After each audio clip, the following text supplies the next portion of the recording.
যারা দেখছে তারা খুব ভালো বলছে, খুব প্রশংসা করছে, এটুকুই আমি বলতে পারবো আর কি। খুব ভালো রিভিউ পাচ্ছি, প্রত্যেকেই অনেক আপ্লুত, মুগ্ধ। আমাদের বেসিক্যালি আমাদের ফিল্ম, বাংলাদেশের ফিল্ম বলবো যে এটা হলিউড, বলিউড, তামিল, তেলেগু এইটার এক ধরনের প্রভাব আছে। এটা একদমই প্রভাবমুক্ত বাংলার সিনেমা, এটুকুই আমি বলতে পারবো।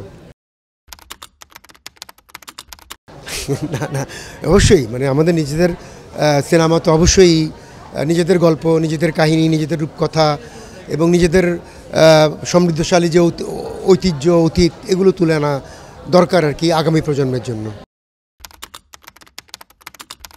আমরা আসলে এটা নিয়ে খুব বেশি চিন্তিত না, কারণ আমরা আসলে কাজল রেখা যেরকম করে আস্তে আস্তে প্রোগ্রেস হচ্ছে, আমরা লম্বা সময় ধরে আসলে মানুষ ছবিটা দেখবে বলে আমার বিশ্বাস। এগুলো নিয়ে কথা না বলা আমার জন্য বেটার। কোনো পলিটিক্স আমি শিকার টিকার না। আমরা ছবিটা ঈদের, বেসিক্যালি বৈশাখ আর ঈদ একই সপ্তাহে বলে আমরা বৈশাখে রিলিজের আমার উদ্দেশ্য ছিল, তো সেই বৈশাখে রিলিজ হয়েছে এবং ডে বাই ডে আমরা আমাদের হল, যেমন আমরা সিঙ্গেল স্ক্রিনে যেতে শুরু করেছি। নেক্সট উইকে আমরা ইয়েতে যাব, তাজ নওগাঁ, আমার প্রথম সিঙ্গেল স্ক্রিন। আমরা তাজ নওগাঁর দিকে তাকিয়ে আছি, দেখি ওখানে কি হয়।